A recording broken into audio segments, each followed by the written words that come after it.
Bismillahirrahmanirrahim. Assalamualaikum warahmatullahi wabarakatuh. Alhamdulillahirrabbilalamin. Wassalatu wassalamu ala asyrafil anbiya'i wal mursalin wa ala alihi wa sahbihi ajma'in. Saya Akila Hanan binti Abu Hassan, NIM 2103030151. Okey, hari ini saya akan membincangkan tentang beberapa perkara, iaitu mengenai definisi fikih dan usul fikih. Yang kedua tentang ruang lingkup pembahasan fikih dan usul fikih serta perbezaan antara kedua-dua ini, dan juga apa tujuan dan manfaat kita mempelajari fikih dan usul fikih, insya-Allah. Kata fikih berasal daripada bahasa Arab, iaitu faqiha yafqahu fiqhan, yang membawa maksud mengerti atau memahami. Berdasarkan firman Allah SWT dalam surah At-Taubah ayat 122, A'udzubillahi minasyaitonirrajim. Bismillahirrahmanirrahim. Wa ma kana al-mu'minuna liyanfiru kaffah. Falawla nafaru min kulli firqatin minhum ta'ifatun liyatafaqahu fid-din. وَلْيَنْزُرُوا قَوْمَهُمْ إِذَا رَجَعُوا إِلَيْهِمْ لَعَلَّهُمْ يَحْذَرُونَ. Di dalam ayat tersebut perkataan liyatafaqahu fid-din dalam ayat tersebut yang membawa maksud agar mereka memahami agama, yakni Islam.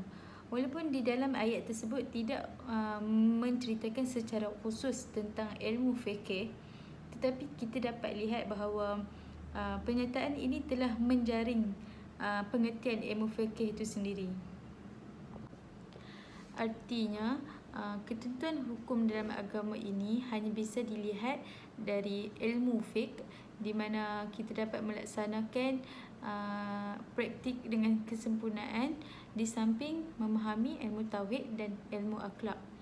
Selain itu, kita juga dapat melihat fiqh ini dari 4 sisi ataupun 4 pendapat, 4 sudut pandang.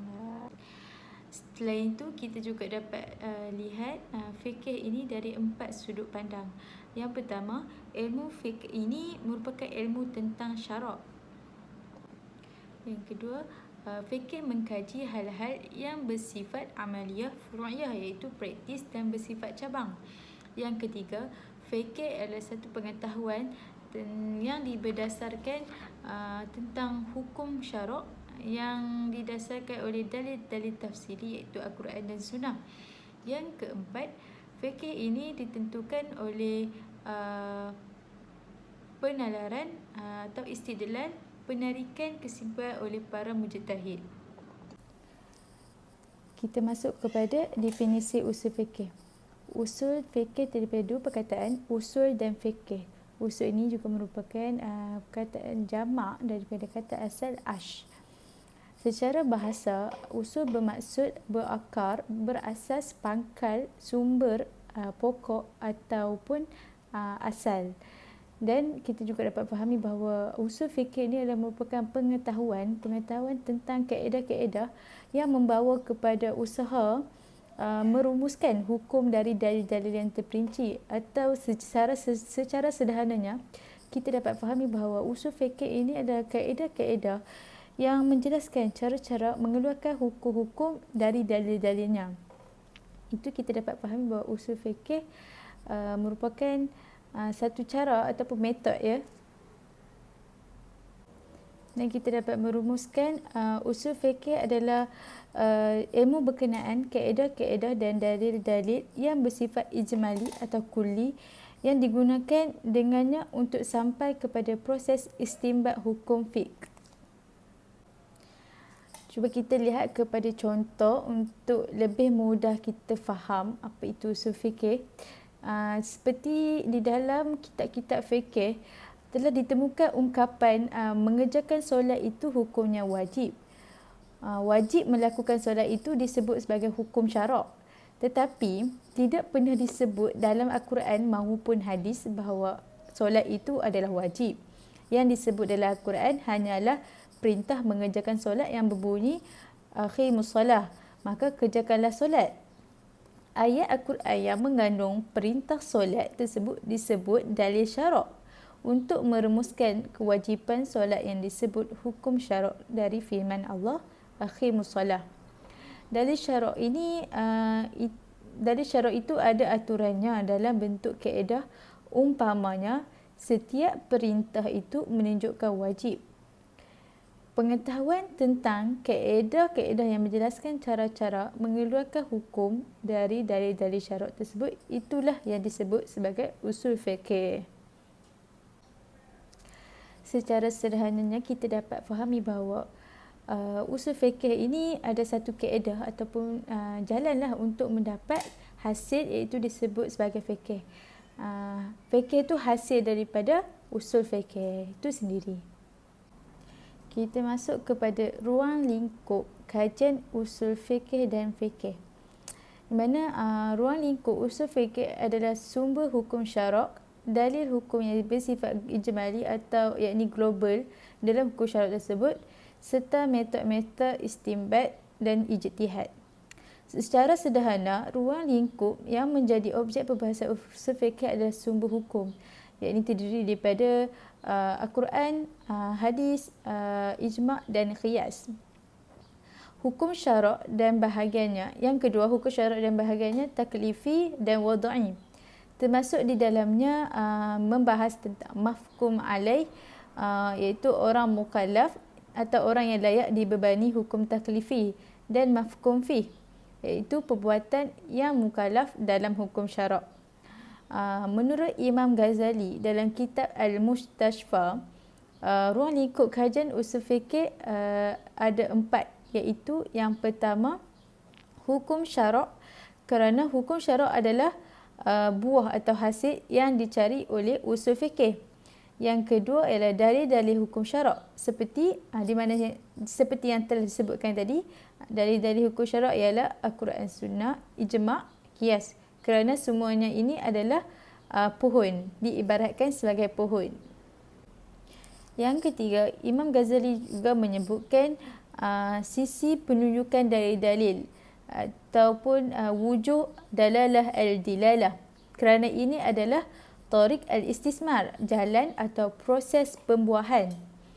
Mana penunjukan dalil-dalil ini ada 4, iaitu dalalah bil maqtu', tersurat, dalalah bil mafhum, tersirat, dalalah bil darurat, kemudaratan, dan dalalah bil makna al-ma'qul, makna rasional. Yang keempat, Imam Ghazali menyebutkan bahawa mustamsir, yang membuahkan, iaitu mujtahid yang menetapkan hukum berdasarkan dugaan kuatnya zon, iaitu seperti itu yang telah dikatakan oleh Imam Ghazali tentang ruang lingkup usul fikih. Seterusnya kita masuk kepada perbezaan antara fikih dan usul fikih. Yang pertama, kita dapat lihat perbezaan pada fikih ini memberi tumpuan kepada dalil-dalil tafsili, iaitu juz'i. Manakala usul fikih memberi tumpuan kepada dalil-dalil ijmali, yakni kulli, di mana dalil-dalil ijmali adalah dalil-dalil syarak yang disepakati, juga dalil-dalil yang diperselisihi. Yang kedua, fikih adalah pengetahuan tentang hukum hakam syarak dari sudut haram, wajib, sunat, makruh dan mubah, iaitu harus. Dan kesemua hukum hakam ini diambil daripada dalil-dalil tafsili bersumberkan Al-Quran dan hadis. Manakala usul fikih merupakan himpunan kaedah-kaedah yang menjelaskan kepada seseorang faqih akan jalan yang wajib untuk dilaziminya dalam mengeluarkan hukum daripada dalil-dalilnya. Yang ketiga, isu yang dikaji dalam fikih adalah berkenaan perbuatan mukallaf. Justru seorang ahli fikih ataupun faqih mengkaji berkenaan perbuatan mukallaf dari sudut jual beli, sewa belian, atau solat, puasa, zakat dan semuanya yang berkaitan dengan perbuatan mukallaf untuk diketahui hukum hakam setiap perbuatan itu. Jadi manakala isu terhadap usul fikih ini pula dalil-dalil syar'i yang bersifat kuli atau ijmali, maka seorang usuli atau orang yang pakar dalam usul fikih mengkaji berkenaan qiyas dan juga kehujahannya berkenaan ayat-ayat ayat-ayat perintah, mutlak, muqayyad dan seumpamanya. Jadi kita dapat nampak perbezaan antara usul fikih dan fikih, di mana fikih ini adalah satu isu-isu yang dibincangkan adalah tentang bagaimana hukum-hukum, tentang hukum-hukum jual beli, solat, puasa, zakat. Dan sedangkan usul fikih ini adalah isu yang dikaji oleh para usuli ini berkenaan qiyas, mutlak, muqayyad, ayat-ayat perintah dan ayat-ayat am. Itu mereka melihat, dari situ mereka melihat bagaimana kaedah mereka untuk menetapkan sesuatu hukum. Suatu hukum itulah yang dikatakan fiqh, di mana mukallaf akan mengamalkan suatu perkara berdasarkan hukum yang telah ditetapkan dalam kaedah usul fikih. Ya. Okay, baik, sebelum kita masuk kepada tujuan mempelajari ilmu fikih dan usul fikih ini, saya akan mengulang kembali contoh ataupun contoh perbezaan ilmu fikih dan usul fikih ini, agar kita dapat nampak apa itu dia punya perbezaan. Jadi dalam firman Allah Subhanahu Wa Taala dalam surah Al-Baqarah ayat 43, A'udzubillahi minasyaitanirrajim wa aqimus salah, dan dirikanlah solat. Di mana ayat ini seorang faqih, yakni ahli fikih, akan mengkaji berkenaan suatu perbuatan mukallaf, iaitu solat, serta hukumnya ke atas mukallaf. Manakala bagi seorang ahli usul fikih, mereka ini akan mengkaji berkenaan ayat tersebut yang merupakan suatu ayat perintah. Seterusnya mereka akan membuat satu kaedah usul. Gitu. Dari kata perintah itu telah dijelaskan dalam al-amru lil wujubi illa an tasrifuhu qarinah, iaitu yang bermaksud kata perintah membawa kepada hukum wajib kecuali jika terdapat qarinah yang mengalihkan daripada wajib kepada sunat. Dari sini kita juga dapat lihat bahawa penguasaan ataupun ahli usul fikih ini perlu menguasai bahasa Arab, nahwu, balaghah dan sharaf sebagainya. Kerana untuk memahami suatu hukum itu kita perlu mengetahui bagaimana ayat-ayat Al-Quran ini menjelaskan kata perintah, kata larangan dan sebagainya. Jadi ia bukanlah satu ilmu yang boleh dibuat main, kerana ia melibatkan banyak perkara. Okay.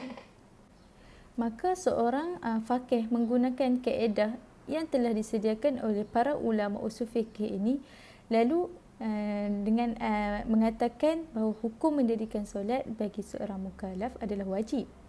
Kalau justru seorang ahli usul fiqh menyediakan kaedah untuk ahli fikih. Seorang ahli usul fikih menyediakan kaedah bagi ahli fikih dalam mengeluarkan hukum. Manakala ahli fikih ini pula akan melazimi kaedah-kaedah yang telah dibuat oleh ahli usul fikih dalam proses pengeluaran hukum. Jadi ia amatlah saling berkait, dan ilmu ahli usul fikih dan fikih ini sangat penting dalam kita punya menjalani kehidupan kita, dalam melakukan amalan-amalan, perbuatan-perbuatan yang telah digariskan dalam Al-Quran dan As-Sunnah. Okay, bismillah. Kita teruskan dengan tujuan mempelajari kedua-dua ilmu ini. Para ulama usul fikih telah bersepakat bahawa usul fikih merupakan salah satu sarana untuk mendapatkan hukum-hukum Allah sebagaimana yang dikehendaki oleh Allah Subhanahu Wa Taala dan Rasulullah sallallahu alaihi wasallam yang berkaitan dengan masalah akidah, ibadah, muamalah, uqubah, iaitu hukuman maupun akhlak. Dengan kata lain, usul fikih ini bukanlah sebagai tujuan, melainkan hanya sebagai metod, sarana atau alat.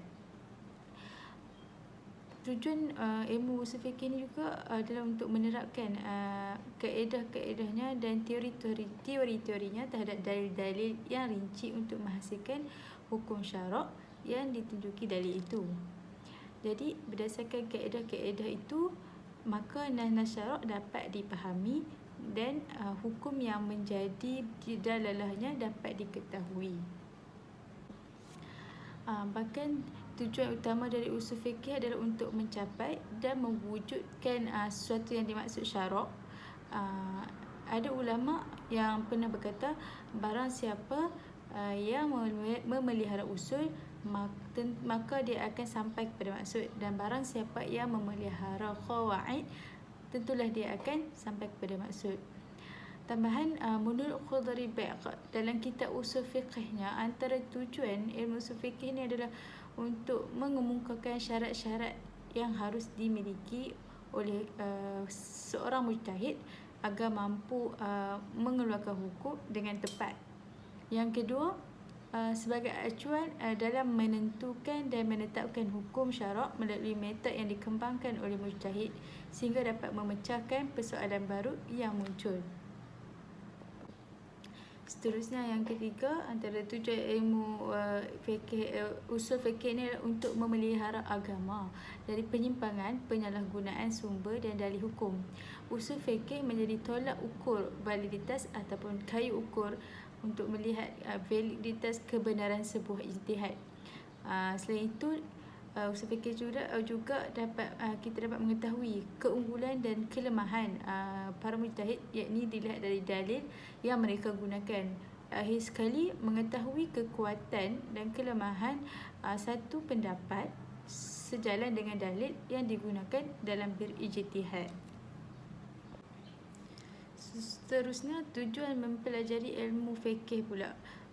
Tujuan mempelajari ilmu fikih adalah untuk mengetahui serta menerapkan syariat Islam dalam kehidupan manusia, khususnya yang menyangkut af'alul mukallaf, yakni perikalu mukallaf, serta menjadi dasar berperilaku dan rujukan dalam mengambil keputusan.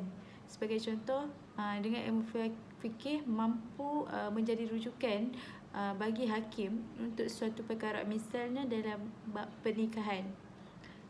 Seterusnya, tujuan mempelajari ilmu fikih juga untuk menemukan intisari maqasid syariah, maqasid syariah, yakni tujuan-tujuan pensyariatan, serta mampu untuk menerapkan hukum syariat dalam setiap langkah kehidupan manusia.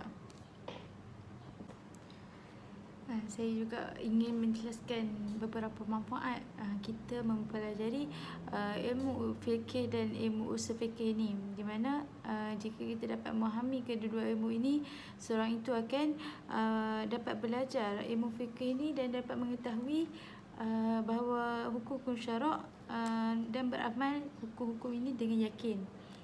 Tambahan, seorang itu juga akan dapat faham bagaimana cara para ulama mengistinbatkan hukum daripada Al-Quran dan As-Sunnah serta dalil-dalil yang lain.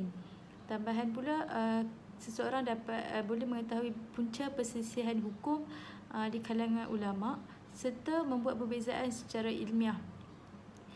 Dan yang akhir sekali, manfaat mempelajari ilmu-ilmu ini, kita dapat memperoleh kemampuan untuk memahami ayat-ayat hukum di dalam Al-Quran dan ayat-ayat hukum di dalam hadis. Okey.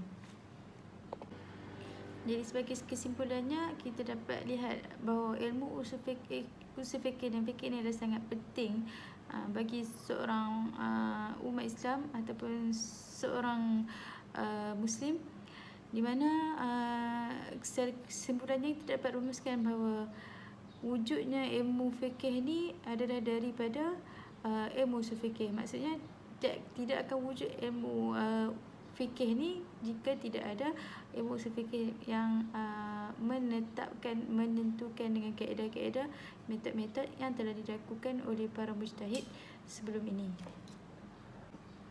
Wallahu alam. Yang baik itu datang daripada Allah Subhanahu Taala, yang buruk itu datang daripada diri saya sendiri. Maaf atas segala kekurangan. Itu saja. Assalamualaikum warahmatullahi wabarakatuh.